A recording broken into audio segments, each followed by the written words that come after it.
Counting down the days, people. We're counting down the days. Welcome back to another video.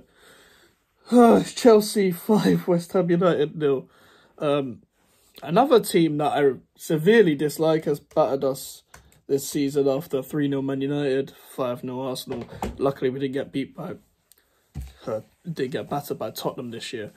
I've just watched the Liverpool 4-2 Tottenham game as well. I'm not going to do a review on that, I don't care. But make sure to leave a like on the video and subscribe if you're new. Thank you for the support as of recently. It's been great. The last video got 300 views and we gained 10 subs in the past 2 days. Something like that. So thank you very much for all the support as of recently. And I wasn't really feeling it today. If you follow me on Twitter, GVO Mikes on Twitter, shameless plug. I predicted 4-0. I was close. I was close with 4-0. If you want me to talk about the game, it's not really much point talking about the games anymore. We're 3 games left. We know we're awful. A lot of Chelsea fans were coming into this thinking, oh, West Ham low block, West Ham set pieces and all that. It's not the same West Ham.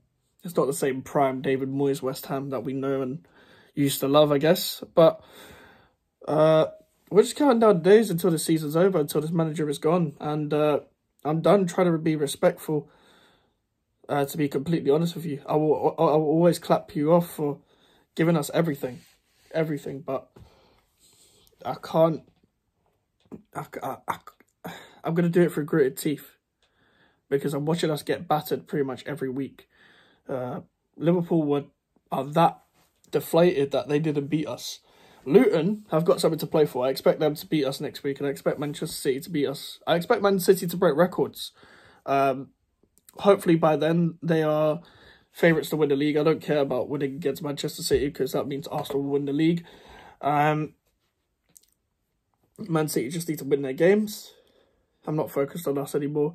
I was quite confident. If you watch this channel as well, I was quite confident all season that we were finishing above Chelsea.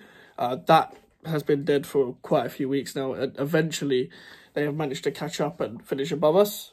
They've always seemed to up us in terms of how shit a team from London really can be, and that's why I named the preview with Jimmy. If you would have saw on the previews on Friday, I said London's biggest mid-off, and today they were a different class to us, but they will also seem way more up for it than us because they have a new sort of spark in them about them finishing in Europe. They are now above Manchester United on goal difference, I'm pretty sure. Man United have a game tomorrow against Crystal Palace.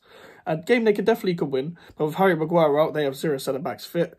And Palace are on form, so they could beat Man United as well. And we've missed a chance many a time to have a look and try and catch up on teams. We bottled it against Newcastle. We got battered multiple times this season. And people like Tony Cottee are one of the many ex-players to say, be careful what you wish for and all that. I'm sick of seeing the phrase. Ray Winston said it as well. Stuart Pearce. Ultimately, these lot know where to go.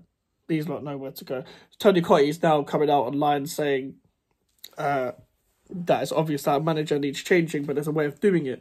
They're doing their job, Tony. They're doing their job. Yeah, the owner should come out and pretty much give him a proper send-off because the owner is being disrespectful towards this manager, but the technical director is doing his job and he's getting managers that are better than Moyes. Now, whether you think Lopetegui's better than Moyes is up to you. I don't care about Lopetegui, but Ruben Amorim is definitely better than Moyes. Definitely better than Moyes. It's not even close. It's not even close.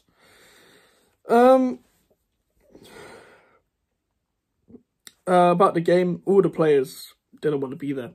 None of the players apart from Kudus and Alvarez and Bowen, I'd say, maybe wanted to be there. Antonio feeding off scraps. Emerson was all right. The Czech boys were there. They were there. The defence is old and Paquetá is not the same Paquetá. I don't know what these players are doing. Obviously, speaking of players, Don Hutchison has come out and criticised the players. He didn't mention one thing about the manager because the manager could get away with anything. And obviously, Don Hutchison's been recently interviewed by the club. So because you're getting a little bit of this at the club, you're never going to criticise the manager. And pundits don't really criticise managers. Ex-players don't really criticise managers. It's very, very pointless them even having an opinion half the time because they don't actually like to criticise everyone or you know, give accountability to anyone. Like, we don't do accountability in this country for some reason, but it is what it is. We're Chelsea fans. Enjoy it. Enjoy that win, because obviously they've had a shit season, but they looked way better than us. And do you know what's funny? I called them Cole Palmer FC after I watched the Arsenal-Chelsea game. I reckon they would have beaten us without Cole Palmer today as well. Obviously, everyone's panicking about Lopetegui again. I don't know what ex-West Ham employee has said. Someone said on Twitter that ex-West Ham employee is pretty much confirmed as Lopetegui. I haven't seen anything yet, so I'm not going to jump in. I don't believe it's going to be Lopetegui, because I don't understand why Steidon would approve Lopetegui. The philosophies don't make sense to me. But obviously, with Fabrizio saying Lopetegui and other candidates, because he said a name, people are now just looking at Lopetegui. I'm not even going to bother. And I'm not going to do an aftermath of this game tomorrow. I've done an aftermath of every game, but I don't think I'm going to do one of Chelsea, purely because it's generally not because we lost. There's nothing to talk about. There's nothing to talk about but the same thing. So if a different headline comes up, I'll just do videos on West Ham about that instead. I'm going to try and upload it even more consistently than I do already. I upload pretty much every other day. But we're coming to that part of the season where there's not really much to talk about other than rumours surrounding managers and players. And I just press, like Drake keeps posting on his Instagram story, press the red button, West Ham. Just press the red button, just deactivate, bruv. Deactivate yourselves. A bit of weirdos online giving abuse and stuff, but that comes with it. I'm going to try and get more previews done for Manchester City. See if I can reach out to any Manchester City fans. I don't personally know any Luton fans. But yeah, that's pretty much it. There's not really anything to talk about other than the fact that we got battered. It was quite easily done. Angelo Ogbonna. I love Ogbonna, but you need to go. We need to go with no more extension of the contract. Fabianski was on Instagram in the middle of the game, like in Pablo Fornas's post. So whatever, in it, unprofessional, but who really cares? I don't think people give a shit. Bowen got really unlucky, hit the crossbar 3 times, but we didn't deserve to score. Like 5-0 was very deserved. Chelsea even took a foot off the gas in the second half, and they scored 2 goals. And their plan, they saw the way we defended. It's very easy to look at us and figure us out. They were like, I'm going to defend this deep, so just put a body right on the edge, right just inside the box, so you got space. That's how Palmer and Gallagher got their goals, pretty much. Especially the Cole Palmer one. There's no point trying to analyse the game anymore. They've left it too late to sack Moyes. Any ruthless club would have done it after the final. I would have saw this coming. But, as I said, Sullivan doesn't like to pay compensation. As much as I don't think it's much of a circus as the 2015 to 2018... or the 2015 to 2020 days of West Ham United, is a bit of a media circus. There's still a lack of balls when it comes to grabbing balls by the horns with footballing decisions.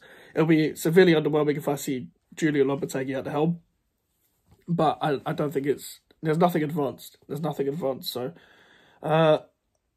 I'm more invested in this Kendrick Lamar Drake stuff than I am West Ham United. So I'm just going to focus on that. And I'll see what I can do for this YouTube channel, see what I can talk about, because I'm genuinely lost. This club has made me lost, and yeah, it is what it is. Make sure to like the video and subscribe if you're new. Social medias are in the description if you want to follow me in the email for the inquiries. I'll see you guys later. Goodbye.